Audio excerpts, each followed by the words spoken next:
Very good evening. कैसे हैं आप लोग? उम्मीद करते हैं कि बेहतर होंगे। आज हम लोग आपके एग्जामिनेशन के पॉइंट ऑफ व्यू से क्लास स्टार्ट कर रहे हैं आज से। और पहला जो टॉपिक हमने पिक किया है वो है एडमिशन ऑफ पार्टनर का। तो आपका एग्जामिनेशन आने वाले हैं और मे बी जनवरी और फरवरी में आपके एग्जाम कंप्लीट हो जाएंगे। तो हमारे हाथ में मान के चलते हैं 2 मंथ है, ठीक है। दिसंबर पकड़ लेते हैं, नवंबर पकड़ लेते हैं और 10 दिन जनवरी का पकड़ लेते हैं।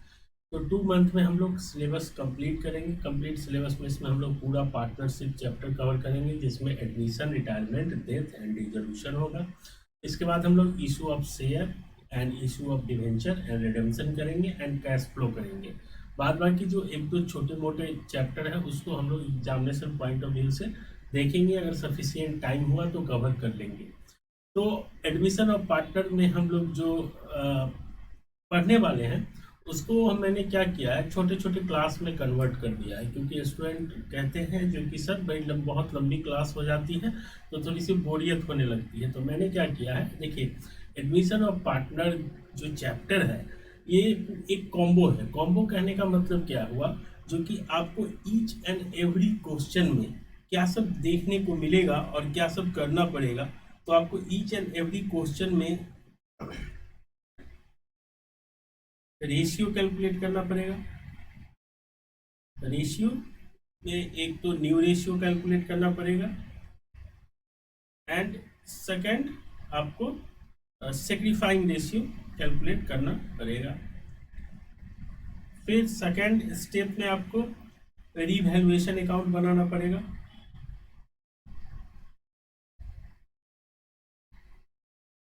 थर्ड स्टेप में आपको कैपिटल अकाउंट बनाना पड़ेगा। और अगर कैपिटल फिक्स्ड है तो आपको एक और अकाउंट बनाना पड़ेगा साथ में, कैपिटल अकाउंट के साथ में करंट अकाउंट। अगर कैपिटल के बारे में कोई इंफॉर्मेशन नहीं दी गई है और कैपिटल फ्लक्चुएटिंग है तो आपको एक ही कैपिटल अकाउंट बनाने से काम हो जाएगा। 4 नंबर आपको बैलेंस शीट बनाना पड़ेगा, न्यू बैलेंस शीट बनानी पड़ेगी पार्टनर के एडमिशन के बाद। न्यू बैलेंस शीट बनानी पड़ेगी। एंड फिफ्थ में भी, और मतलब बहुत कम ही क्वेश्चन में है लेकिन उनमें भी हो सकता है कि कहीं आपको बैंक अकाउंट भी बनाना हो जाए। तो ये 5 स्टेप में आपका एडमिशन ऑफ पार्टनर देखने को मिलेगा। ईच एंड एवरी क्वेश्चन में फर्स्ट 4 पॉइंट आपको देखने को मिलेगा। क्वेश्चन पूछे कैसे जाते हैं, तो क्वेश्चन 2 फॉर्मेट में पूछा जाता है। एक तो या तो हो सकता है क्वेश्चन पूछने का तरीका क्या हो, आपको बोले डायरेक्ट आप लेजर प्रिपेयर कर दो। आपको बोलेंगे डायरेक्ट आप लेजर प्रिपेयर कर दो। लेजर प्रिपेयर करने के लिए बोले तो थोड़ा काम आपका कम हो जाएगा। और अगर आपसे बोले कि आप जर्नल एंट्री पास करो, आपको बोले जर्नल एंट्री पास कीजिए and then balance sheet prepare कीजिए। इस फॉर्मेट में, या तो इस फॉर्मेट में क्वेश्चन आपसे पूछ लिया जाएगा या इस फॉर्मेट में क्वेश्चन आपसे पूछ लिया जा सकता है। तो अगर आपको इस मेथड के थ्रू जाने के लिए बोले तो काम बढ़ जाता है, क्योंकि जर्नल एंट्री करने के लिए मे भी हो सकता है कि आपको कैपिटल अकाउंट वर्किंग नोट पे बनाना पड़े एंड बैलेंस शीट तो बनाना ही बनाना है। रिवैल्यूएशन अगर आप प्रैक्टिस अच्छी रखेंगे तो जर्नल एंट्री में ही कवर कर सकते हैं। अगर आपकी प्रैक्टिस अच्छी नहीं होगी तो वहाँ पे आपको वर्किंग नोट में एक रिवैल्यूएशन अकाउंट भी अपने लिए प्रिपेयर करना पड़ेगा। तो हम क्या करते हैं, रेशियो तो हमने कवर किया हुआ है, रेशियो की वीडियो क्लासेस अवेलेबल है। तो रेशियो आप वहाँ से देख सकते हैं अगर आपको रेशियो में कोई कन्फ्यूजन है तो। और हम लोग आज सिर्फ और सिर्फ रिवैल्यूएशन अकाउंट कवर करेंगे। और रिवैल्यूएशन अकाउंट कवर करने के बाद एक हम लोग और क्लास लेंगे जिसमें ईच एंड एवरी क्वेश्चन में आपको जो पूछा जाएगा, treatment of goodwill. Treatment of goodwill, ध्यान दीजिएगा, treatment of goodwill and valuation of goodwill. जो हम लोगों ने पहले सीखा है कि गुडविल कैसे कैलकुलेट करते हैं, super profit method, average method, weighted average method, capitalization method.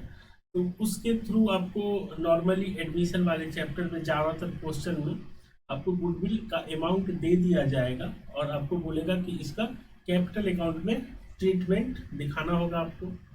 तो सेकंड जो क्लास हम लोग करेंगे, छोटी क्लास करेंगे ट्रीटमेंट ऑफ गुडविल की। आज रिवैल्यूएशन को मैंने पिक किया है। और थर्ड एक छोटी सी क्लास करेंगे जिसमें एक और 2 पॉइंट को कवर करेंगे हम लोग। Workman compensation reserve and investment fluctuation reserve की बातें करेंगे। इन सब का ट्रीटमेंट यहाँ पे होगा and maybe some time यहाँ पे भी हो सकता है।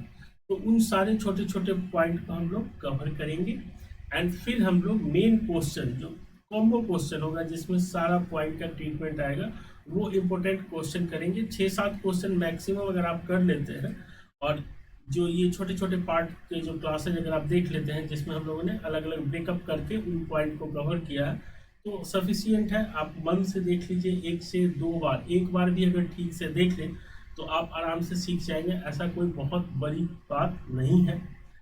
लेंदी है, इसके लिए स्टूडेंट परेशान हो जाते हैं। कुछ स्टूडेंट परेशान हो जाते हैं रिवैल्यूएशन अकाउंट बनाने में, कुछ स्टूडेंट रिवैल्यूएशन बना लेते हैं लेकिन कैपिटल अकाउंट बनाने में समस्या आती है। क्यों समस्या आती है?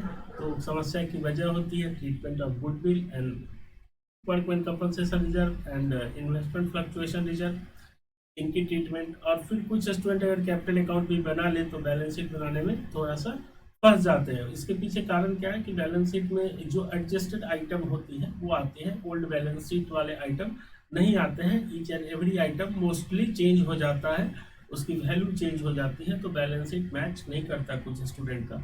तो इसलिए हम लोगों ने डिसाइड किया है कि पहले जो भी पॉइंट है छोटे छोटे उनको कवर कर लिया जाए और फिर हम लोग मुद्दे पे आएंगे, मुख्य मुद्दे पे जो partners, capital account, balance sheet, revaluation and कुछ क्वेश्चन के जर्नल्स एंड कुछ क्वेश्चन को लेजर के थ्रू सॉल्व करके देखेंगे।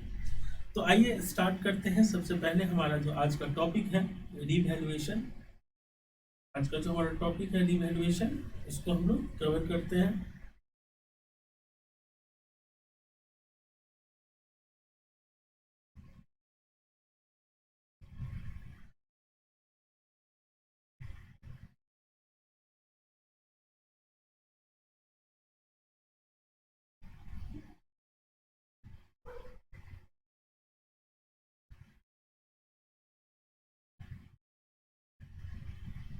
अच्छा, रिवैल्यूएशन के नाम से तो आप समझ रहे होंगे कि क्या करने वाले हैं। री मतलब दोबारा और वैल्यूएशन मतलब आपको पता ही है किसी चीज का आकलन करना, वैल्यू लगाना कि इसकी कितनी वैल्यू होनी चाहिए, तो दोबारा आकलन करना।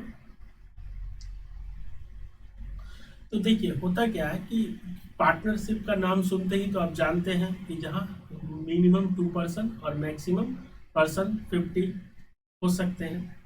तो पार्टनरशिप मतलब 2 लोग, और हम लोग चैप्टर कवर कर रहे हैं 2 लोग मतलब मैं मान के चलता हूँ किसी भी बिजनेस में जो पार्टनरशिप फॉर्म है उसमें 2 पहले से पार्टनर है और कोई नया बंदा पार्टनर बनना चाह रहा है। तो आप सोच के देखिए कि कोई भी पर्सन काफी दिनों से बिजनेस को ऑपरेट कर रहा है और एक न्यू पर्सन बोल रहा है कि मुझे भी पार्टनर बना लो, या आप चाहते हैं कि किसी को पार्टनर बनाया जाए। तो आप सोचिए कि सपोज कीजिए कि आपने कुछ एसेट काफी पहले खरीदे होंगे। सपोज कीजिए किसी ने पार्टनरशिप 2010 में स्टार्ट किया और यहाँ पे आपने कुछ एसेट परचेज किए हैं।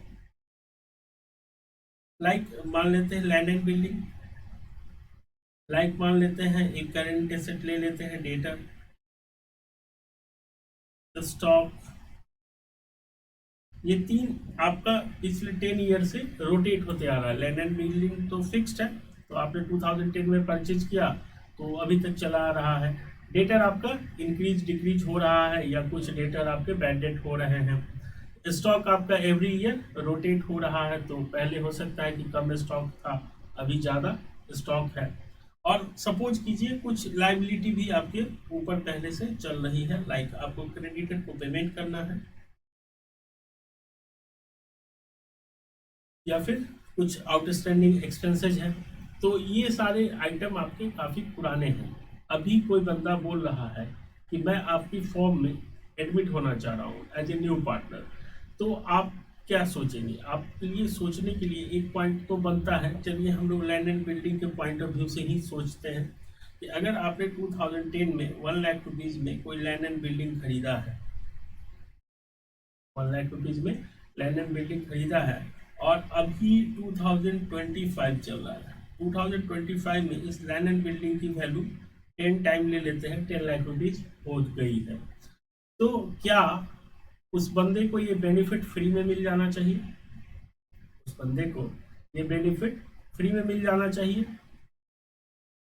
कि 9 लाख रुपीज उसे आते ही 9 लाख रुपीज का प्रॉफिट दिख रहा है जिसमें उसे हिस्सा मिलेगा। मान लीजिए वो 1/3 के लिए आ रहा है तो 3 लाख रुपीज का उसे आते ही प्रॉफिट मिल जाएगा। तो जब भी कोई नया पार्टनर आता है तो जो पुराने पार्टनर होते हैं अपने एसेट एंड लायबिलिटी का रिवैल्यूएशन करते हैं, फिर से देखते हैं कि आज की डेट में उसकी वैल्यू क्या है। सेम अपोजिट केस आपका लायबिलिटी में भी हो सकता है कि आपकी लायबिलिटी उस टाइम पे 0 थी और अभी के टाइम पे लायबिलिटी आपकी 1 लाख रुपीज हो गई। वो बंदा आते ही 33,000 अप्रॉक्स 33,333 रुपीज का उसे लॉस हो जाएगा। तो क्या वो आना पसंद करेगा? तो जिस तरह से आप उसको प्रॉफिट नहीं दे सकते हैं उसी तरह से वो लायबिलिटी भी तो लेना नहीं चाहेगा।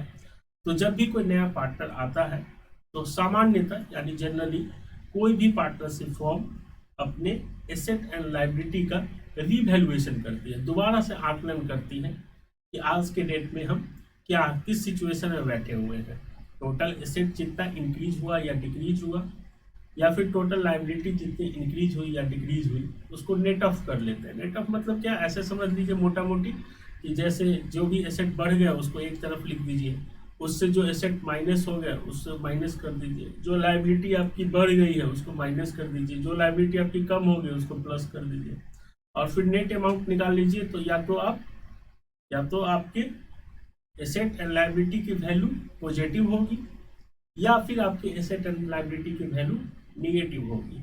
तो जो नया पार्टनर आता है तो वो बोलेगा या फिर आप खुद बोलेंगे कि देखो भाई एक काम करते हैं कि आप जब आप आ रहे हो हमारे पार्टनरशिप फॉर्म में पार्टनर बनने के लिए तो हमारे पास जो पुराने एसेट एंड लायबिलिटी है, हमारे पास जो पुराने एंड एसेट लायबिलिटी है उसका हम लोग रीवैल्यूएशन कर लेते हैं और उससे जो प्रॉफिट एंड लॉस होगा, उससे जो प्रॉफिट एंड लॉस होगा हम पुराने पार्टनर आपस में बांट लेंगे पुराने रेशियो में। ठीक है, तो जब भी कोई पार्टनरशिप फॉर्म में कोई नया पार्टनर एडमिट होता है तो पुराने पार्टनर एसेट एंड लायबिलिटी के बारे में सोचते हैं कि क्या इसकी वैल्यूएशन है आज के डेट में। अगर वो प्रॉफिट में है, जैसे फॉर एग्जांपल यहाँ पे क्रेडिटर 1 लाख रुपीज हो चुका है, पे करना है, और यहाँ पे आपका एसेट 10 लाख रुपीज है तो 9 लाख रुपीज प्रॉफिट में है, या फिर आपका क्रेडिटर 10 लाख का हो चुका और एसेट 1 लाख का ही है तो 9 लाख के लॉस में है। तो जो भी प्रॉफिट एंड लॉस होगा पुराने पार्टनर आपस में बांट लेंगे। तो इसका एक फॉर्मेट है, अगर आपको लेजर बनाने के लिए बोले तो आपको फॉर्मेट के थ्रू बनाना पड़ेगा, या फिर अगर आपको जर्नल एंट्री करने के लिए बोले तो आप जर्नल एंट्री भी आसानी से कर सकते हैं। हम लोग रिवैल्यूएशन देख रहे हैं। अच्छा, एक बात और मैं बता दूं, same time it is called profit and loss adjustment account, यानी कि रिवैल्यूएशन अकाउंट का एक और नाम है, वो नाम क्या है, profit and loss adjustment account. तो किसी क्वेश्चन में अगर गलती से लिख दे, गलती से क्या बोले, जानबूझ के ही अगर टीचर लिख दे profit and loss adjustment account बनाइए तो आपको घबराने की जरूरत नहीं है, both are equal, both are same. ठीक है, तो दोनों का अल्टरनेटिव नाम है, रिवैल्यूएशन अकाउंट बोलिए या profit and loss adjustment account बोलिए। ठीक है, आइए हम लोग रिवैल्यूएशन के फॉर्मेट को देख लेते हैं कि अगर हमें लेजर बनाना हो तो फिर हम इस प्रकार रिवैल्यूएशन का लेजर प्रिपेयर करेंगे और जर्नल एंट्री करनी हो तो किस प्रकार करेंगे। तो मैं आपको पहले फॉर्मेट बताता हूँ एंड फिर उसको याद रखने का आसान तरीका बताऊंगा और उसी जैसे ही आप याद रखेंगे उसी से आपको जर्नल एंट्री करना भी आप सीख जाएंगे। तो आइए सबसे पहले यहाँ तक कुछ भी नोट करने वाला नहीं है, जहाँ जो नोट करने के लिए होगा मैं आपको बता दूंगा कि आप ये नोट कर लीजिए। तो आइए सबसे पहले रिवैल्यूएशन अकाउंट का परफॉर्मा देखते हैं। रिवैल्यूएशन अकाउंट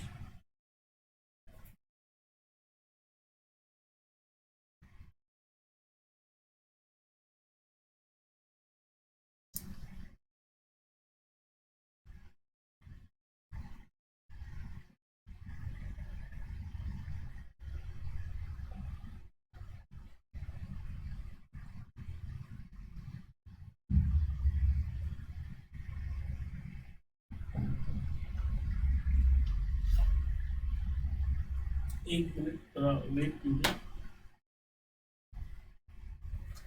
कुछ प्रॉब्लम आ रही है आईपैड के कनेक्शन में, तो एक मिनट के लिए आप वेट कीजिए।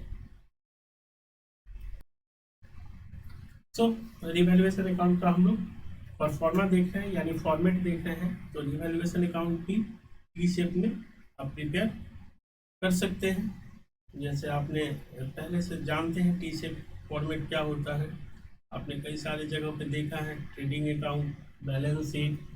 तो आप रिवैल्यूएशन अकाउंट को इस फॉर्मेट में भी देख सकते हैं। तो ये आपका क्रेडिट साइड हो गया, ये आपका डेबिट साइड हो गया।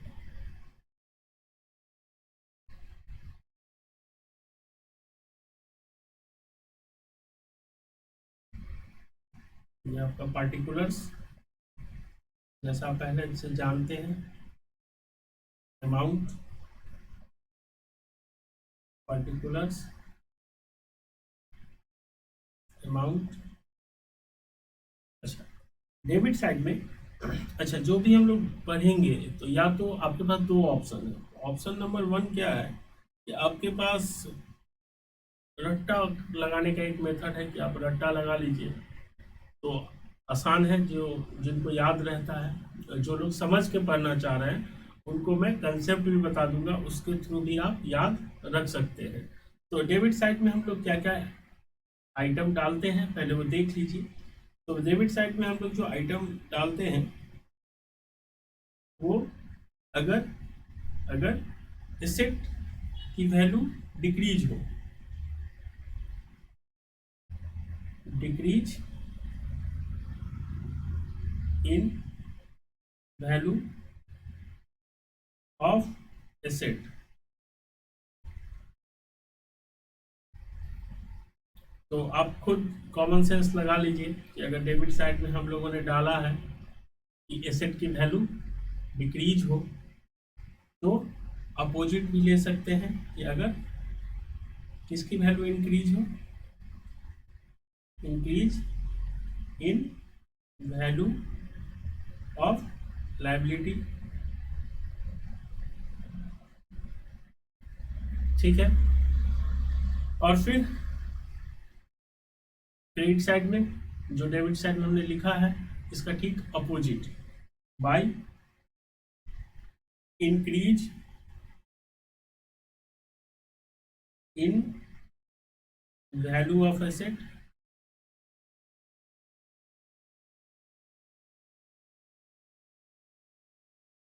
और लायबिलिटी के रिगार्डिंग क्या हो सकता है अपोजिट, डिक्रीज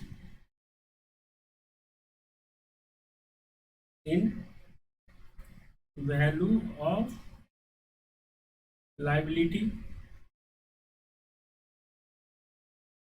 ठीक है, दो पॉइंट और आ सकते हैं किसी क्वेश्चन में आपको, वो पॉइंट क्या है, डेबिट साइड में अनरिकॉर्डेड लायबिलिटी। अनरिकॉर्डेड लायबिलिटी का मतलब जो पहले से बुक्स ऑफ अकाउंट में लिखने से रह गया है और क्वेश्चन में आपको इंफॉर्मेशन दे दी जाए कि एक लायबिलिटी जो है अनरिकॉर्डेड है या फिर हमने उसको कंसीडर नहीं किया है, तो आपको अनरिकॉर्डेड लायबिलिटी, तो अनरिकॉर्डेड लायबिलिटी मतलब यानी कि पहले से नहीं थी अब आ गई, तो क्या हुआ, इंक्रीज ही हुआ, तो वो इसलिए अनरिकॉर्डेड लायबिलिटी। ठीक इसी तरह अगर कोई एसेट रह गया बुक्स ऑफ अकाउंट में लिखने से और अब हमें नोटिस में आया, हमारे नोटिस में कि अब हमें लिखना है, तो हम अपोजिट साइड अनरिकॉर्डेड एसेट, और एसेट क्या है, एसेट पहले से नहीं था बुक्स ऑफ अकाउंट में अब आ गया, तो यानी कि आपकी एसेट की वैल्यू इंक्रीज हो गई, इसलिए अनरिकॉर्डेड एसेट। अच्छा, इसके बाद आपको क्या करना है, आपको करना है टोटल।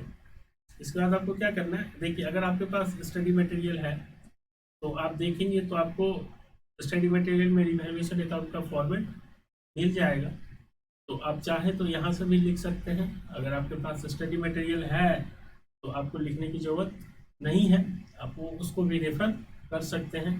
दोनों जगह कहानी सेम है, हम लोग यहाँ पे सीख रहे हैं कि बनाया कैसे जाता है, पॉइंट जो हमारे नोटिस में आएगा, जो क्वेश्चन में रहेगा एडजस्टमेंट में दिया हुआ, उसका ट्रीटमेंट हम कैसे करेंगे। तो अभी क्या करना है कि पहले आपको जितने भी इंक्रीज या डिक्रीज हुए हैं एसेट और लायबिलिटी उनको लिख देना है।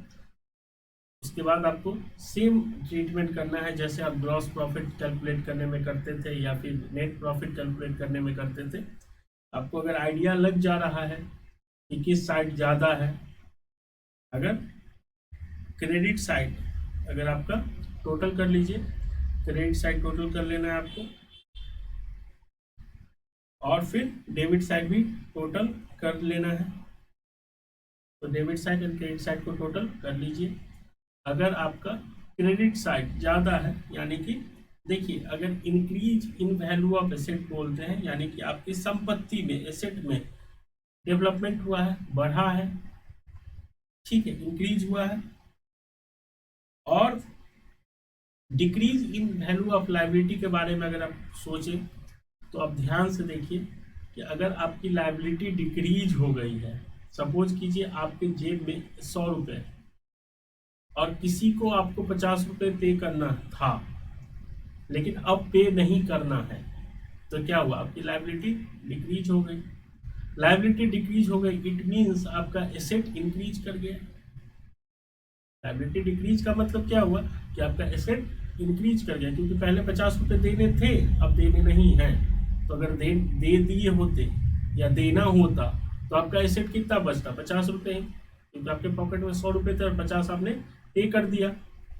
लेकिन अब क्या सिचुएशन है कि आपको पे नहीं करना है, तो इस सिचुएशन में क्या आपके पॉकेट के 100 रुपये ही रह गए, यानी कि एसेट आपका इंक्रीज कर गया, 50 से 100 रुपये पहुंच गया। जैसे ही नहीं देना हुआ 50 से 100 दे देते तो 50 रुपये बचते।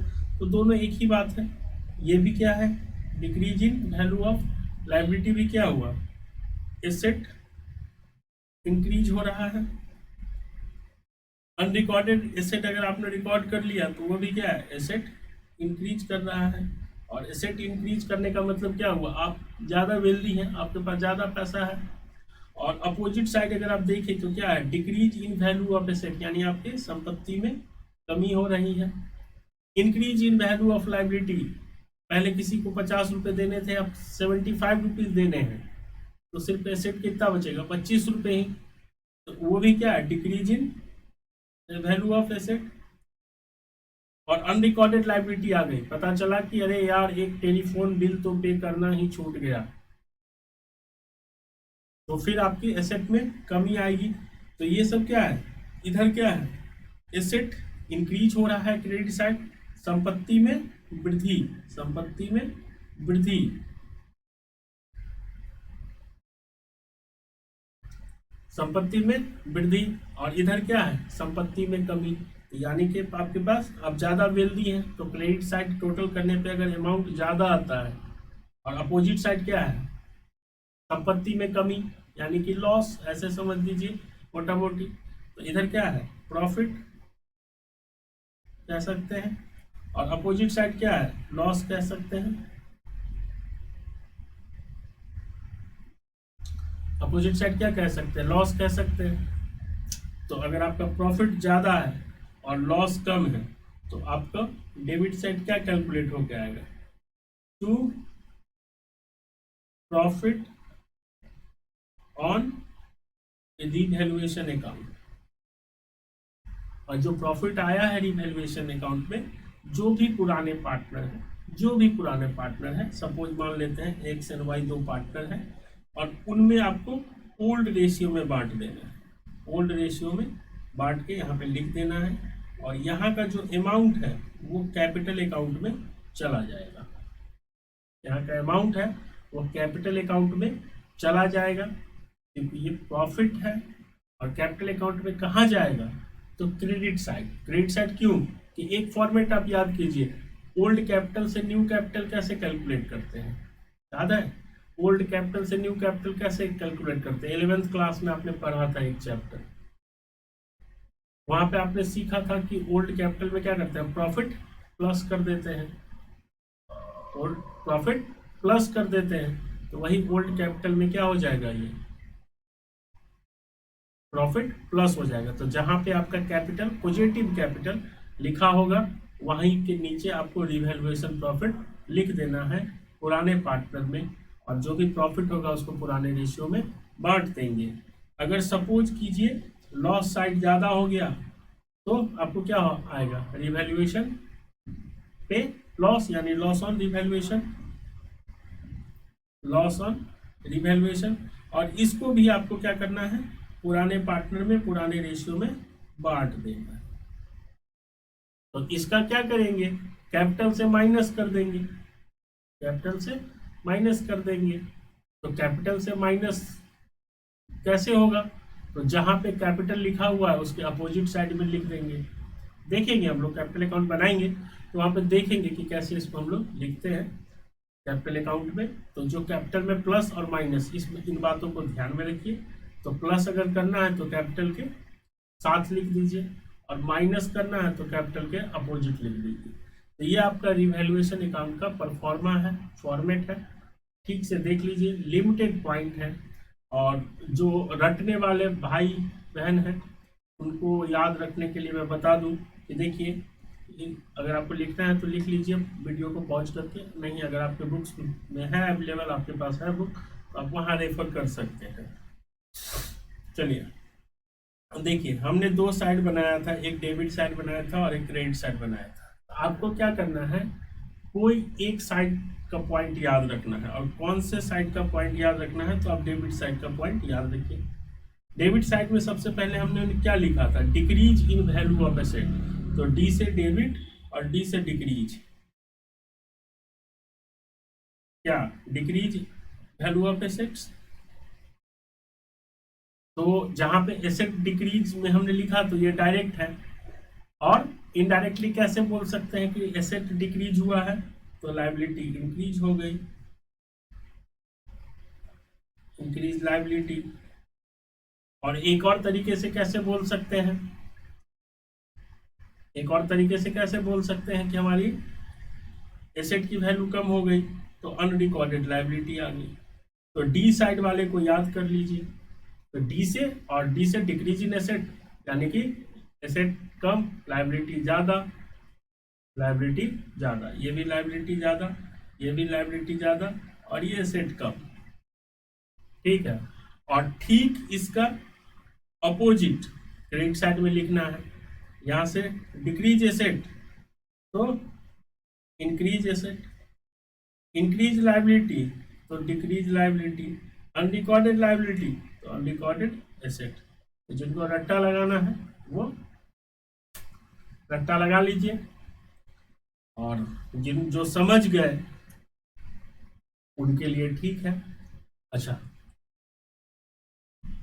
Decrease in value of asset को हमने, decrease in value of asset को हमने, या increase in value of asset को हमने डेबिट में ही और क्रेडिट में ही क्यों लिखा। ये क्वेश्चन आपका हो सकता है समझने वाले लोगों के लिए कि decrease in value of asset को हमने liability side, sorry liability side बोल रहा हूँ, क्रेडिट साइड में क्यों नहीं लिखा, या increase in value of asset को हम लोगों ने डेबिट साइड में क्यों नहीं लिखा। तो आइए एक कुछ आपका मैं पुराने दिनों की याद ताज़ा करवाता हूँ। अच्छा बताइए, आपने एक एसेट परचेज किया है, एसेट परचेज किया है, कैश में परचेज किया है, एसेट परचेज किया है कैश में, और 1 लाख रुपीज आपने पेमेंट किया है। तो इसकी जर्नल एंट्री क्या होगी। अच्छा, जर्नल एंट्री करने के लिए याद है आपको 11th वाला, मैं थोड़ा सा बता देता हूँ। नॉर्मली मैं स्टूडेंट को बोलता हूँ कि आप ट्रेडिशनल मेथड के बजाय, जहाँ पे आप रियल, पर्सनल, नॉमिनल में पहले कैटेगराइज करते हैं, फिर उसका गोल्डन रूल ऑफ अकाउंटिंग लगाते हैं, उसको छोड़ के आप मॉडर्न अप्रोच जो है, जो यूएसए अप्रोच भी बोला जाता है, मॉडर्न अप्रोच, उसको फॉलो कीजिए। यहाँ पे सिंपल है, मैं स्टूडेंट को बताता हूँ, आप ऐसे याद रखो, LIC, लाइफ इंश्योरेंस कॉर्पोरेशन, सबको पता है, LIC और AE, मैं बोलता हूँ स्टूडेंट को, इसको आप एवेंजर याद रखो। मैं स्टूडेंट को बोलता हूँ इसको आप एवेंजर से याद रखो, एवेंजर मूवी सबको पसंद आई थी आप लोगों को। और LIC, मोस्टली मुझे लगता है कि इंडिया में शायद ही ऐसा कोई घर हो जो इंटरेस्ट रखता है। सबके पास LIC एक ना एक पर्सन का तो हर घर में मिल जाएगा। ठीक है, अच्छा खैर छोड़िए। तो मैं बताता हूँ कि एवेंजर एवेंजर जब आगे बढ़ेगा, एवेंजर जब आगे बढ़ेगा तो आगे बढ़ेगा मतलब वैल्यू एडिशन होगा, तो डेबिट करना है। एवेंजर जब आगे बढ़ेगा तो डेबिट करना है, और एवेंजर अगर लड़ाई हार जाए, पीछे हट जाए, तो क्या करना है, क्रेडिट करना है। ठीक इसका अपोजिट LIC में है।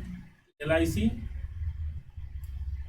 का प्रीमियम बढ़ जाए, LIC का प्रीमियम बढ़ जाए तो क्या करना है, क्रेडिट करना है। और LIC का प्रीमियम कम हो जाए तो डेबिट करना है। तो आप कोई सा भी एक पॉइंट याद रख लीजिए, इससे आपके सारे जर्नल एंट्री कवर हो जाएंगे। आप चाहे तो ट्रेडिशनल अप्रोच अपना सकते हैं, रियल पर्सनल नॉमिनल वाला, उसमें कोई आपत्ति नहीं है, दोनों ही ठीक है, जिसको जो समझ में आ जाए। लेकिन शॉर्टकट ये लाइफ टाइम आपको याद रहेगा। उसमें वाले में, गोल्डन रूल वाले में मैंने देखा है अच्छे अच्छे एक्सपर्ट को भी कुछ दिनों के बाद फंसते हुए, मतलब बता तो सब देते हैं जो कि डेबिट क्या होगा क्रेडिट क्या होगा, लेकिन एग्जैक्ट गोल्डन रूल में थोड़ा सा इसका उसमें उसका इसमें हो जाता है। ठीक है, खैर छोड़िए वो बातें।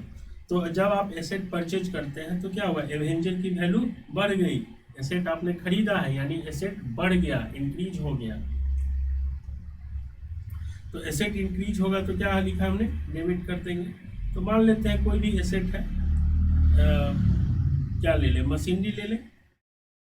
मशीनरी आपने परचेज किया है तो मशीनरी अकाउंट डेबिट, कितने से करेंगे, 1 लाख रुपीज है। और पेमेंट किस में किया हमने, कैश में किया है, और कैश भी क्या है, एसेट ही है। तो अब कैश हमारे पास क्या हो गया, कम हो गया। पहले 1 लाख ज़्यादा था, अब 1 लाख पेमेंट कर दिया तो कम ही हो गया, तो कम हो गया तो क्रेडिट। तो जब आपने मशीनरी खरीदी, कोई भी एसेट खरीदा, तो उसके लिए पेमेंट किया, तो आपने मशीनरी अकाउंट को क्या किया है, डेबिट किया है। और उस जो भी पेमेंट किया उसको आपने क्रेडिट कर दिया। लेकिन जब आपकी मशीनरी की वैल्यू, सपोज कीजिए आपने कोई मशीनरी खरीदा है लास्ट ईयर, और सडनली जैसे अभी USA ने बढ़ा दिया है, ड्यूटी बढ़ा दी है, तो अगर आप कुछ परचेज करते हैं और उसकी वैल्यू डबल हो गई, 100% अगर टैरिफ उस पर लग गया है, टैक्स अगर गवर्नमेंट ने लगा दिया है, तो पहले जो मशीनरी 1 लाख की आती थी, आज के डेट में उसकी वैल्यू 2 लाख रुपए हो गई। डेप्रिसिएशन वगैरह की बात नहीं कर रहे हैं, वो सबको भूल जाइए, सिंपल सब बात कर रहे हैं, सिंपल सी बात कर रहे हैं। तो जो मशीनरी पहले 1 लाख की मिल रही थी अब 2 लाख रुपए की मिल रही, यानी कि आपकी मशीनरी की वैल्यू बढ़ गई। तो आप पहले आपने क्या लिखा हुआ था बैलेंस शीट में, मशीनरी 1 लाख रुपीज। अभी जब आप आगे जाएंगे तो इन सब चीज़ों पे एक पर्टिकुलर स्टैंडर्ड बना हुआ है, ठीक है, accounting standard, rule and regulation, simple सी बात। तो वो सब पढ़ेंगे तो आपको पता चलेगा कि कैसे डिवैल्यूएशन क्यों किया जाता है, कब किया जाता है, किस इंफॉर्मेशन के बेसिस पे किया जाता है, कितना अमाउंट किया जाता है, वो अमाउंट कहाँ जाएगा। तो अब मशीनरी की वैल्यू कितनी हो गई, अब मशीनरी की वैल्यू कितनी हो गई, 2 लाख रुपए। लेकिन आपने किसी को 1 लाख रुपए पेमेंट तो नहीं किया है। तो अगर मैं मशीनरी को यहाँ पे डेबिट लिखूं तो क्रेडिट किसको करूंगा, क्रेडिट किसको करूंगा, 1 लाख रुपए तो आपने कैश में दिया है, 1 लाख रुपए आपने कैश में पेमेंट किया है।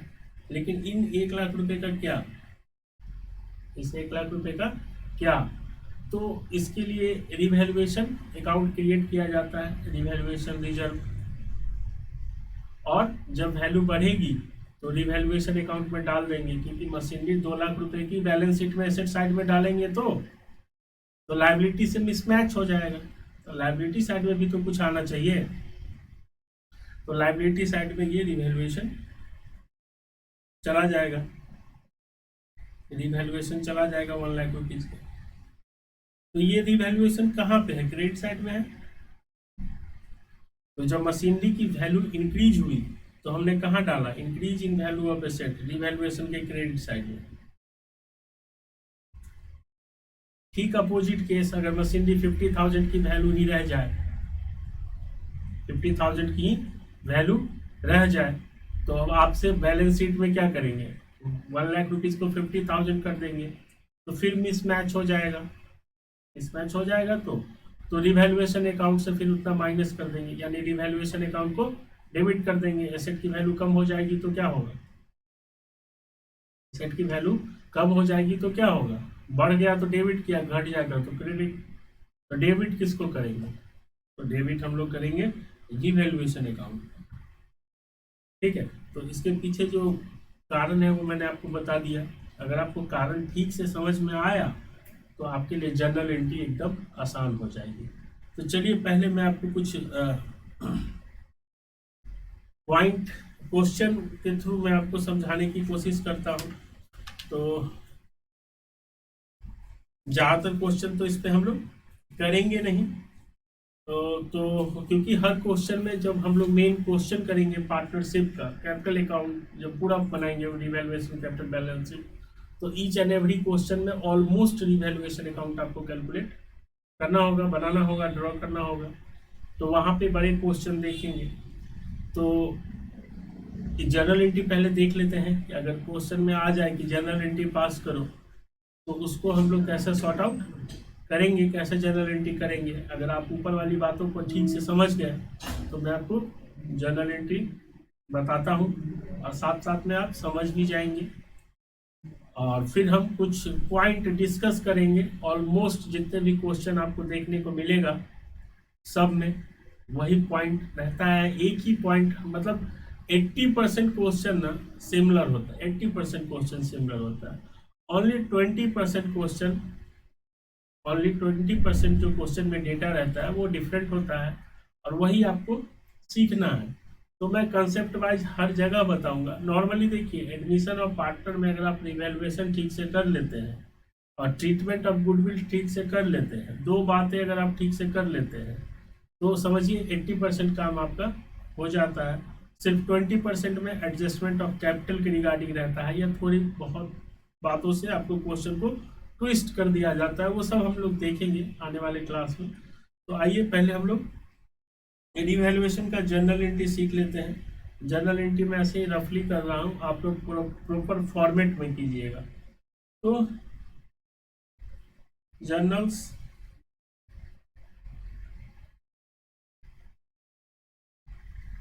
और रिवैल्यूएशन में लिख देता हूँ, जर्नल फॉर रिवैल्यूएशन। सो अगर सबसे पहले हम क्या करें, जो हमने फॉर्मेट बनाया था डेबिट साइड में उसकी कर लेते हैं, फिर जो क्रेडिट साइड में लिखा था उसका कर लेते हैं, और फिर जो प्रॉफिट एंड लॉस आया उसका फिर हम लोग ट्रीटमेंट करेंगे। तो डेबिट साइड में मैंने आपको डेबिट साइड में डी से क्या सिखाया है, डेबिट साइड में डी से क्या सिखाया है, पहला डी से क्या, decrease in value of asset. तो पहला जो जर्नल एंट्री हम लोग करेंगे, decrease in value of asset, तो उसका जर्नल एंट्री क्या होगा आप ही बता दीजिए। Decrease in value of asset को हमने रिवैल्यूएशन अकाउंट का जो लेजर बनाया था उसके डेबिट साइड में डाला था, आराम से समझिएगा। रिवैल्यूएशन अकाउंट का जो हमने यहाँ पे लेजर बनाया है उसमें decrease in value of asset को हमने कहाँ डाला है, डेबिट साइड में। किसके डेबिट साइड में, तो रिवैल्यूएशन अकाउंट के डेबिट साइड में। तो रिवैल्यूएशन अकाउंट क्या हो जाएगा, रिवैल्यूएशन अकाउंट क्या हो जाएगा, रिवैल्यूएशन अकाउंट डेबिट और टू एसेट, जो भी एसेट क्वेश्चन में दिया हो, land and building, plant and machinery, furniture and fixture, जो भी एसेट दिया हुआ हो, डेटर, स्टॉक, वो जो भी है आप यहाँ पे उसका नेम लिख देंगे। और ध्यान रखिएगा कई स्टूडेंट को मैंने देखा है कि पूरा का पूरा अमाउंट जो बैलेंस शीट में दिया होता है उसको लिख डालते हैं, नहीं, जो सिर्फ चेंज आया है। इवैल्यूएशन अकाउंट में हम लोग क्या कर रहे हैं, जो पुराना वैल्यू दिया हुआ है उससे जो नया वैल्यू आया है उन दोनों में कितना डिफरेंस है, तभी तो हम पता कर पाते हैं कि डिक्रीज हुआ कि इंक्रीज हुआ। 1 लाख रुपए की प्लांट एंड मशीनरी थी, अब 50,000 की हो गई। चलिए अदर अमाउंट लेते हैं, 60,000 की हो गई। तो कितना डिक्रीज हुआ, क्या लिखा हमने, पूरा वर्ड क्या लिखा है, decrease in value of asset. तो पूरा वर्ड क्या लिखा है, डिक्रीज, कमी, कितनी कमी हुई है। तो कमी कितना हुआ, 1 लाख माइनस 60,000, 40,000। तो 40,000 हम यहाँ पे अमाउंट, जो भी अमाउंट लिखेंगे वो सिर्फ क्या लिखेंगे, डिफरेंस, डिफरेंस यानी कि old value minus new value, old value minus new value, सिर्फ डिफरेंस को पिक करेंगे। तो रिवैल्यूएशन अकाउंट के डेबिट साइड में लिखा हुआ है decrease in value of asset, तो रिवैल्यूएशन के डेबिट में लिखा है, तो रिवैल्यूएशन अकाउंट डेबिट। और जितनी भी वैल्यू का एसेट, जितनी भी वैल्यू का एसेट कम हुआ है उस अमाउंट को लिखेंगे, और टू एसेट। और कंसेप्ट वाइज जाए तो अभी मैंने आपको बताया था कि अगर एसेट की वैल्यू इंक्रीज हुई है तो रिवैल्यूएशन, तो डिक्रीज भी होगी तो क्या, कैश की जगह पे क्या आएगा, डेबिट में रिवैल्यूएशन। ठीक है, तो ये आपका हो गया decrease in value of asset. इसी को आप नरेशन में भी लिख दीजिए, बात खत्म। चलिए पॉइंट नंबर 2 पे आते हैं। पॉइंट नंबर 2 में हमने क्या किया था, लेजर में decrease in value of asset के बाद हमने क्या लिखा था, increase in increase in value of liability. तो आप एक काम कर सकते हैं, जो कि पहले एसेट का जर्नल एंट्री कर सकते हैं और फिर लाइबिलिटी का जर्नल एंट्री कर सकते हैं, या फिर आप पूरा डेबिट साइड में जो लिखा है उसका जर्नल एंट्री कर लीजिए और फिर क्रेडिट साइड में जो लिखा है उसका जर्नल एंट्री कर लीजिए। दोनों तरीके से कर सकते हैं, लेकिन जो एसेट का पॉइंट है अगर उसको साथ में कर ले और जो लाइबिलिटी का पॉइंट है उसको साथ में कर ले, तो इसका फायदा आपको क्या मिलेगा कि जब आपको क्वेश्चन बोलेगा पार्टनर्स एडमिशन ऑफ पार्टनर में, जब क्वेश्चन बोलेगा कि जर्नल एंट्री कीजिए and balance sheet direct prepare कर दीजिए, तो उस टाइम आपका टाइम बचेगा। किसमें टाइम बचेगा, अभी आप क्या करेंगे, अरे यार ये तो बहुत कंफ्यूजन हो गया, किसको प्लस साइड में किसको माइनस साइड में लिखे, हो गया कंफ्यूजन। तो आप क्या करेंगे, एक वर्किंग नोट बनाएंगे, फटाक से उसमें रिवैल्यूएशन ड्रॉ करेंगे और फिर उसको देखते कि जर्नल एंट्री पास करेंगे। तो एक ही काम के लिए 2 बार मेहनत लगेगा आपको। तो इसके लिए मेरा क्या एडवाइस है कि जितना भी एसेट रिलेटेड जर्नल एंट्री है उसको एक साथ कर लीजिए, और जो लाइबिलिटी रिलेटेड जर्नल एंट्री है उसको एक साथ कर लीजिए। तो decrease in value of asset revaluation के डेबिट में था तो हमने कर दिया। और सेकंड क्या है, increase in value of asset, increase in value of asset.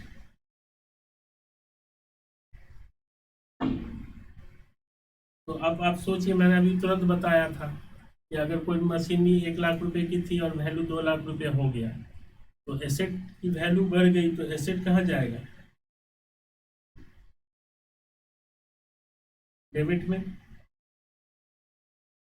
And revaluation जो अमाउंट से बढ़ा है वो कहाँ जाएगा, रिवैल्यूएशन में। और दूसरा आपने देखा भी, यहाँ पे हमने जो फॉर्मेट बनाया increase in value of asset, कहाँ है, रिवैल्यूएशन के कहाँ पे लिखा हुआ है, क्रेडिट साइड में। तो रिवैल्यूएशन कहाँ चला जाएगा, क्रेडिट साइड में।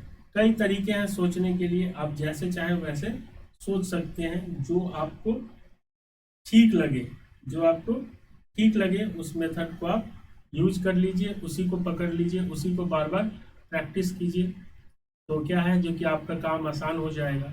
एक साथ कई सारे मेथड सीखने की गलती मत कीजिएगा, डिफरेंट पॉइंट ऑफ व्यू से, क्योंकि अभी आपके पास उतना टाइम बचा नहीं है, और टाइम अगर बचा भी है तो मेहनत बचाइए। ठीक है, चलिए, तो increase in value of asset हमने कर लिया, 2 एसेट इंक्रीज डिक्रीज वाला हमने साथ में कर लिया। आइए अब लाइबिलिटी वाला कर ले। लाइबिलिटी वाला पहले डेबिट साइड या क्रेडिट साइड, कौन सा करना चाहते हैं, डेबिट साइड वाला कर लेते हैं। Increase in value of liability. तो increase in value of liability आपने कहाँ लिखा था? रिवैल्यूएशन के डेबिट में। तो रिवैल्यूएशन कहाँ पे आ जाएगा? रिवैल्यूएशन आपका डेबिट में आ जाएगा। Revaluation account debit to liability. और ईच एंड एवरी प्लेस पे ध्यान रखिएगा, सिर्फ डिफरेंस वाला अमाउंट ही लिखना है। फिर 4 नंबर में डिक्रीज कर दे, डिक्रीज दिख रहा है, आप चाहे तो नोट कर सकते हैं, अगर आपके पास बुक्स अवेलेबल है तो नोट करने की जरूरत नहीं है। Decrease in value of liability, decrease in value of liability कहाँ पे आपने लिखा था? Decrease in value of liability revaluation के क्रेडिट साइड में। तो रिवैल्यूएशन तो गया क्रेडिट साइड में, रिवैल्यूएशन अकाउंट, और लायबिलिटी कहाँ जाएगी?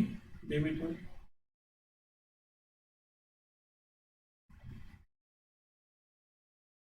ठीक है। और अनरिकॉर्डेड वाला सेम जर्नलिटी होगा, इसलिए नहीं किया है।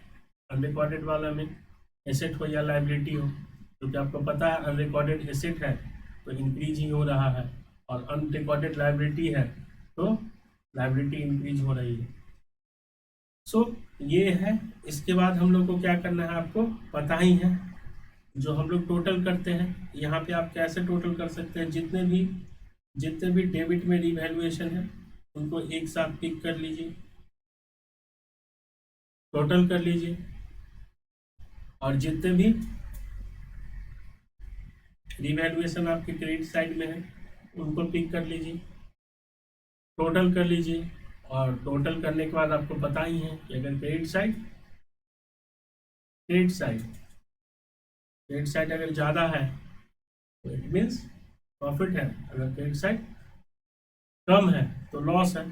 तो फिर अब जो भी रिवैल्यूएशन का प्रॉफिट या लॉस का अमाउंट आएगा उसको क्या करना है? पुराने पार्टनर में, पुराने रेशियो में बांट देना है। तो जो भी आए, अगर इफ प्रॉफिट तो कहाँ पे आता है? रिवैल्यूएशन के डेबिट में आता है। तो रिवैल्यूएशन अकाउंट डेबिट टू क्या करेंगे? Old partners account, capital account, old partners capital account, पुराने पार्टनर में बांट देंगे इस अमाउंट को, जो भी ये अमाउंट आएगा ओल्ड पार्टनर में बांट देंगे, ओल्ड पार्टनर्स में बांट देंगे। किस में? तो ओल्ड रेशियो में। ओल्ड पार्टनर्स में लिखा है मतलब जितने भी पार्टनर हैं, जैसे अगर ए एक्स एंड वाई अगर हमारे एग्जाम्पल में पार्टनर था, यहाँ पे ओल्ड नहीं लिखना है, आपको क्या लिखना है? एक्स कैपिटल अकाउंट, ये भी नहीं लिखना है, पार्टनर्स भी नहीं लिखना है, X capital account and Y capital account. ठीक है, समझ गए? अगर लॉस हो, इन केस अगर लॉस हो गया तो आपको पता है इस एंट्री को रिवर्स कर देंगे। लॉस किस साइड आता है? तो रिवैल्यूएशन के क्रेडिट साइड में, क्योंकि लॉस कब होगा? जब आपका खर्चा ज़्यादा है, लॉस ज़्यादा है, डेबिट साइड वाला अमाउंट ज़्यादा है। तो अगर वो ज़्यादा है तो आपका लॉस हो जाएगा। तो जो भी लॉस का अमाउंट है उसको क्या करेंगे? ओल्ड पार्टनर ओल्ड रेशियो में बांट देंगे, और जो पार्टनर है उसको अकाउंट को डेबिट कर देंगे, यानी कि अपोजिट साइड में, कैपिटल से ठीक अपोजिट साइड में उसको नोट कर देंगे जब पार्टनर्स कैपिटल अकाउंट बनाएंगे तब। और यहाँ पे क्या करना है? प्लस करना है, यानी कि जो पार्टनर्स का कैपिटल है उस अमाउंट के उस पॉइंट, उस लाइन में, यानी क्रेडिट साइड में लिख देना है। तो X capital account and Y capital account. बस हो गया, कहानी खत्म। इतनी सी बात है, रिवैल्यूएशन से रिलेटेड कंसेप्ट खत्म हो गया है। एक बार मैं आपको दिखा देता हूँ, अब देख लीजिए। जिनको नोट करना है नोट कर लीजिए, जिनको नोट नहीं करना है तो वो समझ गया तो अच्छी बात है। कुछ पॉइंट डिस्कस कर लेते हैं रिगार्डिंग रिवैल्यूएशन।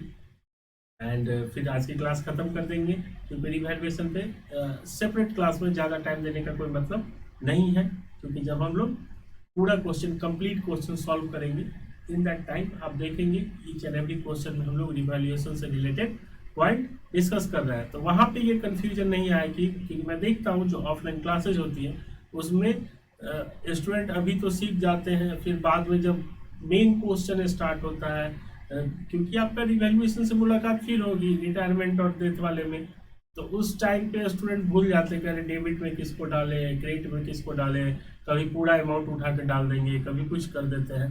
तो इन सब पॉइंट पे ध्यान रखिए, तो रिवैल्यूएशन आपका आसानी से बन जाएगा। आइए कुछ पॉइंट पे डिस्कस करते हैं। मैं आपको दिखा रहा था, जिनको अगर लिखना है लिख सकते हैं, जो समझ गए उनको लिखने की जरूरत नहीं है तो मत लिखिए, इतना कोई इंपॉर्टेंट नोट करने वाला पॉइंट है नहीं, लेकिन कुछ लोग नोट कर लेते हैं ईच एंड एवरीथिंग को बाद में रेफर करने के लिए, तो आप चाहे तो लिख सकते हैं। ठीक है, आइए स्टॉक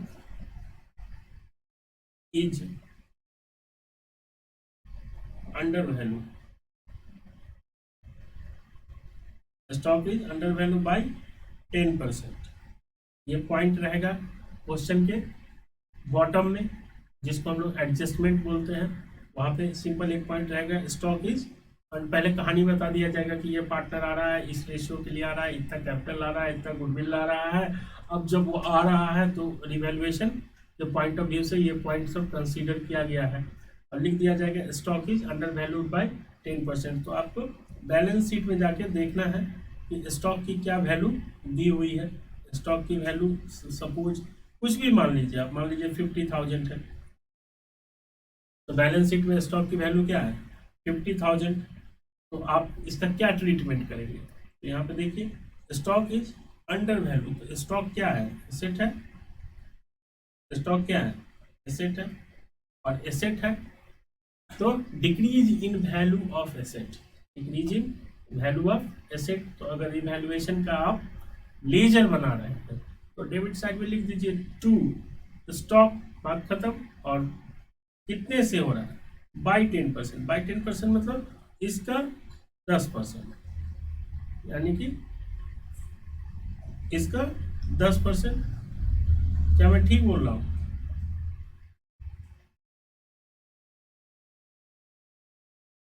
देखिए ये सब मिस्टेक है जो कि ईच एंड एवरी पर्सन करता है, जो स्टूडेंट है उस नॉर्मल देखा गया मिस्टेक ये होता है। ये देखिए अभी क्या क्वेश्चन को ठीक से पढ़िए, मैं मिटा देता हूं, मैंने जानबूझ के कुछ पॉइंट को आपको गलत करवाने की कोशिश की इस पॉइंट ऑफ व्यू से कि जो मैं ऑफलाइन क्लासेज में देखता हूं। क्वेश्चन क्या है फिर से पढ़िए, stock is under valued bye 10%, और बैलेंस शीट में स्टॉक 50,000 का। तो वो सब सही हमने समझा कि स्टॉक क्या है एसेट है, और अंडर वैल्यू है यानी कि वैल्यू में अंडर वैल्यू है यानी कि वैल्यू में कमी है। यहीं पे आपको समझना है कि अगर वैल्यू डिक्रीज हो रहा है तो हम लोग रिवैल्यूएशन अकाउंट के डेबिट साइड में लेंगे। लेकिन यहाँ पे क्या कह रहा है, ठीक से पढ़िए, वर्ड का ही सारा खेल वर्ड का है। Stock is under valued by 10%, it means बताइए, कह रहा है कि ये जो स्टॉक दिया गया है आपके बैलेंस शीट में 50,000 रुपीज का, ये कम है कितने से 10% से। तो ये ऑलरेडी कम है, यानी कि ये 90% है, यानी कि ये 90% है। तो इसको अगर हम लोग निकालेंगे तो पॉइंट में निकल जाएगा, तो इसलिए हम लोग क्या करते हैं, जो कि ये कर देते हैं, इसके अमाउंट को चेंज कर देते हैं और इसको हम लोग 54,000 कर देते हैं। अब देखिए क्योंकि राउंड फिगर में सीधा सीधा आंसर आ जाएगा। Stock is under valued bye 10%, और स्टॉक की वैल्यू बैलेंस शीट में दी हुई है 54,000। तो ये ऑलरेडी 10% कम है। तो यहाँ पे क्या करना है हमको, ठीक करना है stock. Stock is under valued by 10%। आपको ये नहीं बोला है कि आप उसको कम वैल्यू पे लेके आओ, आपको बोला है कि वो जो लिखा हुआ है बैलेंस शीट में वो पहले से ही कम वैल्यू पे है, यानी कि आपको ठीक करके उसको ओरिजिनल वैल्यू पे लाना है। तो इट मीन्स क्या है, increase in value of the asset. यानी अगर आप रिवैल्यूएशन अकाउंट बनाएंगे लेजर तो क्रेडिट साइड में लिखेंगे। देखिएगा हर क्वेश्चन में इस तरह का नॉर्मली प्रॉब्लम इसी सब टाइप का आता है और स्टूडेंट यही सब फंसते हैं। अंडर वैल्यू देखा बाई 10%, 50,000 10%, या फिर 54,000 10% लगाए, 5400 या 5000 लिख देते हैं और आंसर गलत आ जाता है। तो पहले से ही कह रहा है कि स्टॉक क्या है, अंडर वैल्यूड है 10% से। आपको क्या करना है, ठीक करना है। और इसको अगर हम लोग क्या करेंगे, ये 90% है तो 100% कितना होगा, तो 54,000 को आप 90% से डिवाइड कर दीजिए तो आपका ये 60,000 आ जाएगा। यानी कि ठीक वैल्यू कितनी है, 60,000, यानी कि 6,000 से आपके स्टॉक की वैल्यू बढ़ गई है। तो increase in value of stock होगा। रिवैल्यूएशन का अगर आप लेजर बना रहे हैं तो simply by stock and 6,000। Journal entry कर रहे हैं तो आपको पता है कि रिवैल्यूएशन कहाँ जाएगा, रिवैल्यूएशन आपका क्रेडिट में जाएगा क्योंकि एसेट इंक्रीज हो रहा है। एसेट यानी स्टॉक अकाउंट डेबिट 6,000। अगर आप लेजर बना रहे हैं, रिवैल्यूएशन का लेजर बना रहे हैं तो बाय स्टॉक 6,000। ठीक है, क्लियर है, आगे बढ़े। चलिए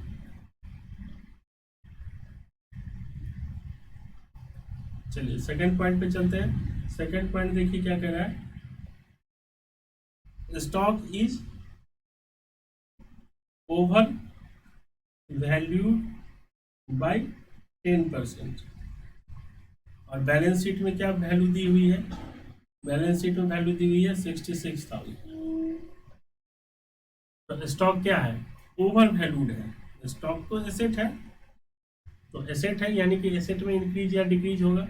तो बोला कि ओवर है वैल्यूड है, ओवर वैल्यू मतलब पहले से उसकी वैल्यू ज़्यादा लिखी हुई है, तो ठीक कर देंगे। तो ठीक करने के लिए क्या करना पड़ेगा, ये कितना है 110% है, तो ठीक कर दीजिए। सेम 66,000 डिवाइडेड बाय 1110 मल्टीप्लाई 10, तो आपको ये निकल के आ जाएगा 6,000। तो ओवर वैल्यूड है तो क्या करना है, आपको कम करना है। तो कम करने में क्या होगा, decrease in value of asset हो गया, क्योंकि पहले कितना था, पहले कि अगर इसको 100 से मल्टीप्लाई करेंगे तो 60,000 आ जाएगा। तो कितना वैल्यू डिक्रीज हो रहा है, पहले 66,000 था, अब एक्चुअल वैल्यू कितनी हो गई, तो एक्चुअल वैल्यू कितनी हो गई, एक्चुअल वैल्यू हो गई 60,000। यानी कि स्टॉक डिक्रीज हो रहा है, एसेट डिक्रीज हो रहा है। तो decrease in value of stock का आपको पता है कि अगर हम लोग रिवैल्यूएशन अकाउंट क्रिएट कर रहे हैं, रिवैल्यूएशन अकाउंट अगर लेजर बना रहे हैं तो टू स्टॉक 6,000, जनरल एंट्री आपको पता है revaluation account debit 6,000 to stock कितना 6,000। ठीक है,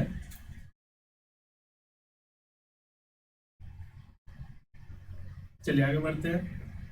third point, land and building is to be increase to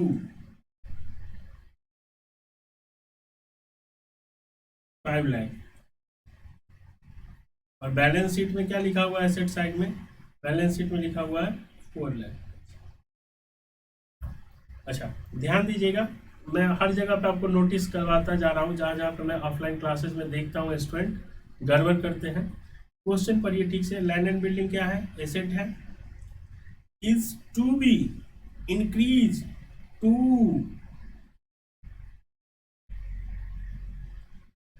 इस टू को मैंने इसलिए कवर किया है कि टू और बाई, अगला जो पॉइंट लेंगे उसमें बाई रहेगा, तो बहुत स्टूडेंट कंफ्यूज हो जाते हैं। तो मतलब अगर यहाँ पे टू लिखा हुआ है, क्या बोला, इंक्रीज टू, बढ़ाना है कितना तक, 5 लाख।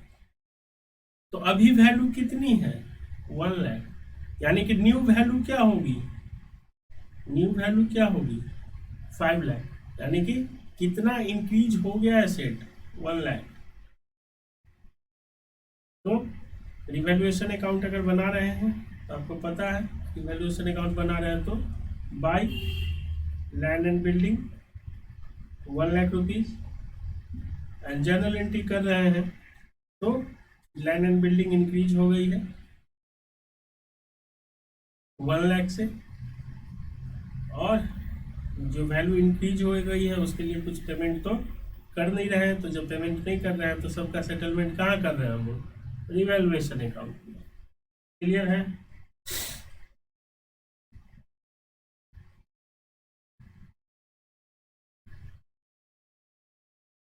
अगले पॉइंट पे चले, point number 4।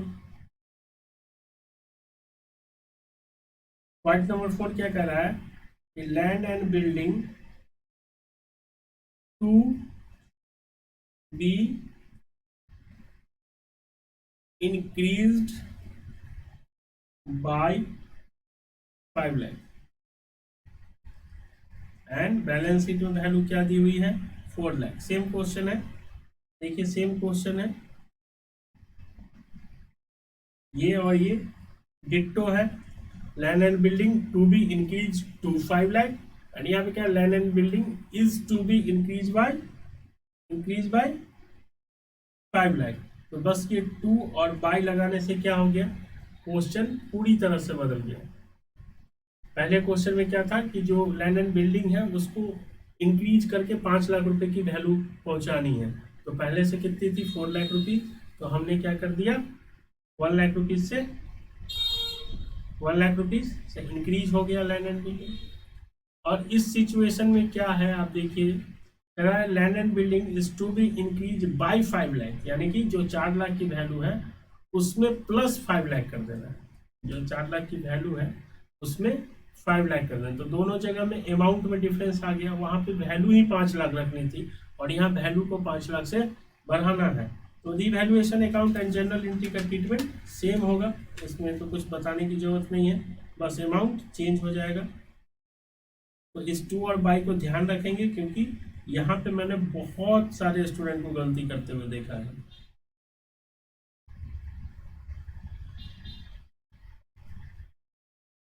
Land and building account debit 5 lakh and to revaluation account 5 lakh. ठीक है, क्लियर है? आगे बढ़े, 4 नंबर पॉइंट पे चलते हैं, और क्वेश्चन है 4 नंबर पॉइंट कह रहा है,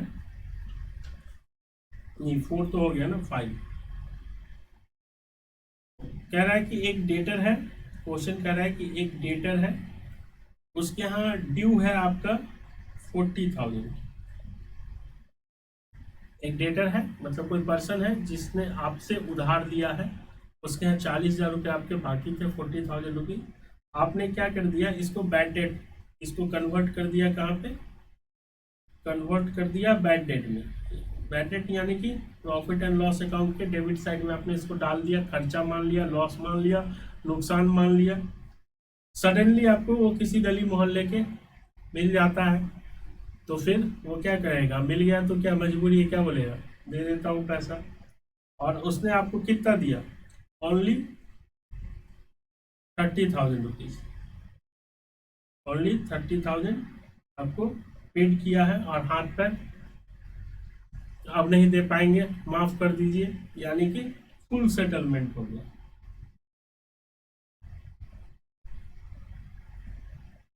फुल सेटलमेंट, उसने 30,000 रुपये दिया और बोला कि इससे ज़्यादा मेरे बस की नहीं है। तो यहाँ पे आप ध्यान से देखिए, आपने 40,000 रुपये को अपना नुकसान मान लिया था लास्ट ईयर में, और यहाँ पे 30,000 आपका रिकवर हो गया। तो एसेट रिकवर हो गया, यानी कि एसेट क्या हो गया, इंक्रीज हो गया। एसेट इंक्रीज हो गया, तो एसेट इंक्रीज हो गया तो आपको पता है क्या हो गया, रिवैल्यूएशन अकाउंट। यहाँ पे बाई बैंक पैसा दे दिया, कितना, 30,000।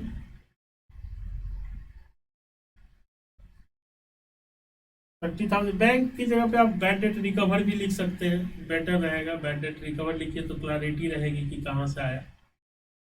Bad debt recover and general entry आपको पता ही है क्या होगा, रिवैल्यूएशन के क्रेडिट साइड में लिखा है तो टू रिवैल्यूएशन तो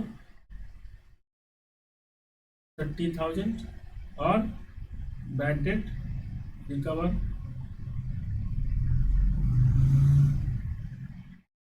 30,000 डेबिट। ठीक है, अच्छा ये क्लियर है हमारे रिवैल्यूएशन पॉइंट ऑफ व्यू से।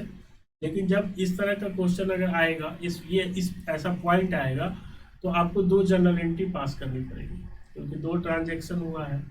पहला तो ट्रांजैक्शन क्या हुआ है कि आपको पैसा मिला है और बैड डेट रिकवर हुआ है, और दूसरा ट्रांजैक्शन क्या हुआ है कि मतलब bank account to bad debt recover. Bad debt recover it means income, जो लास्ट ईयर आपका लॉस था, लास्ट ईयर 40,000 का आपका लॉस था, आपने लॉस डाल के प्रॉफिट एंड लॉस अकाउंट में डाल के अपना इनकम कम कर लिया, लेकिन अभी वो पैसा तो आ गया ना आपके पास, तो आपका इनकम करेंट ईयर का तो इंक्रीज करेगा 30,000 से। तो उसके लिए आपको एक एंट्री और पास इससे पहले एंट्री करनी पड़ेगी वो, और वो एंट्री क्या होगी, पैसा आया है तो bank account debit to bad debt recover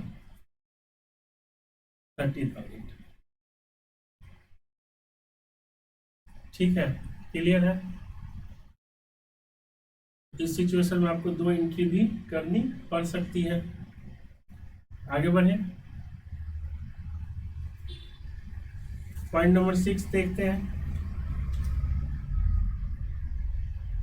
point number 6 कह रहा है, सेम मिलता जुलता एक क्वेश्चन है। बोल रहा है कि एक डेटर है या ओल्ड कस्टमर है आपका, उसका अकाउंट आपने क्या कर दिया, राइट ऑफ कर दिया है, यानी कि लॉस मान लिया है। बैड डेट में write off as a bad debt कर दिया है, उसको प्रॉफिट एंड लॉस अकाउंट में डाल दिया है। उसने आपको क्या किया है, कमिट किया है कि आपको 15,000 रुपीज देगा, और ओल्ड कस्टमर के यहाँ बाकी कितना था, 25,000। तो उसने क्या किया है, कमिट किया है कि आपको 15,000 रुपीज वो पे करेगा, फुल सेटलमेंट, यानी कि 10,000 रुपये यहाँ भी वो नहीं देने वाला है। तो यहाँ पे ध्यान दीजिएगा, एक ही जनरल एंट्री होगी रिवैल्यूएशन से रिगार्डिंग, आपने उससे बैड डेट कर दिया था, उसने क्या किया, कमिट किया है, ध्यान रखिएगा, पेमेंट नहीं किया है, सिर्फ प्रॉमिस किया है कि 15,000 रुपये मैं आपको दे दूंगा एनी हाउ, और आपने बिलीव कर लिया। तो आपका क्या है, एसेट, क्या है, एसेट इंक्रीज हो गया।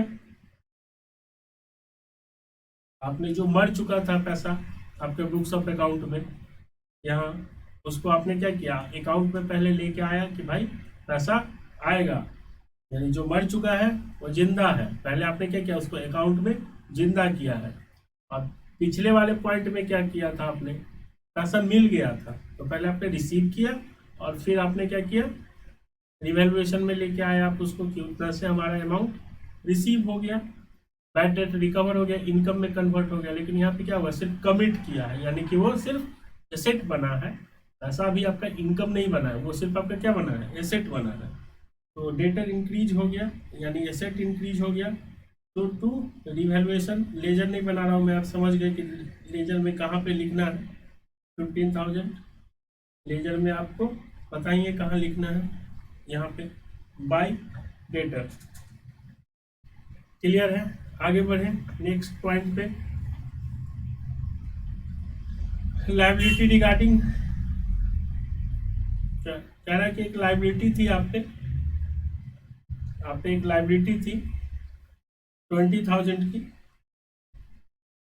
और वो सेटल हो गई, यानी कि आपने सेटल कर दिया 16,000 दे के, आपने सेटल कर लिया 16,000 दे के, बोला कि अब इससे ज़्यादा नहीं दे पाएंगे। तो पहले लाइबिलिटी कितने की थी? पहले लाइबिलिटी 20,000 की थी, आपने सेटल कर लिया 16,000 क्या करके, पेड कर दिया। ऐसा नहीं कि आपने कमिट कर दिया, पेड कर दिया। तो यहाँ पे रिवैल्यूएशन में कितना अमाउंट जाएगा? लाइबिलिटी कितने से कम हो गई? 4,000 से। तो रिवैल्यूएशन में तो 4,000 जाएगा और आपने पेमेंट किया है तो ये बैंक में चला जाएगा। तो कहानी ये है कि क्रेडिटर है, लाइबिलिटी है, और लाइबिलिटी क्या हो रही है?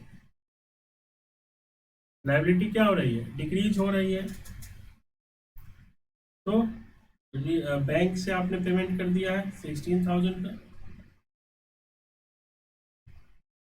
एंड रिवैल्यूएशन में आपका चला गया 4,000। जर्नल एंट्री क्लियर है। रिवैल्यूएशन अकाउंट अगर बनाएंगे तो आपको पता होगा कि कहाँ चला जाएगा, बाय क्रेडिटर 4,000। तो उम्मीद है दोस्तों आप तक मेरी बात पहुंची होगी, आपको रिवैल्यूएशन में कोई प्रॉब्लम नहीं होगी थोड़ी सी भी। यहाँ पे इससे ज़्यादा हम लोग कवर नहीं कर रहे हैं, बिकॉज हर क्वेश्चन में, ईच एंड एवरी क्वेश्चन में हमें रिवैल्यूएशन का पॉइंट देखने को मिलेगा। तो वहाँ पे अलग अलग तरीक़ों से हम लोग रिवैल्यूएशन को डील फिर से करेंगे। तो ठीक है, आप रिवैल्यूएशन की क्लास देखिए, वहीं कोई डाउट हो तो कमेंट सेक्शन में लिखिए। एंड अगर आपको ये क्लासेस यूट्यूब के अलावा चाहिए तो आप हमारी जो क्लासेज है उसकी ऐप अवेलेबल है प्ले स्टोर पे, समृद्धि कॉमर्स क्लासेस SCC करके, आप वहाँ से डाउनलोड कर सकते हैं। कई सारे बेनिफिट आपको वहाँ देखने को मिलेंगे, आपको फ्री क्वेश्चंस मिल जाएंगे जो हम लोग क्लास में कवर करेंगे, एग्जाम ओरिएंटेड मॉक टेस्ट के क्वेश्चन मिल जाएंगे।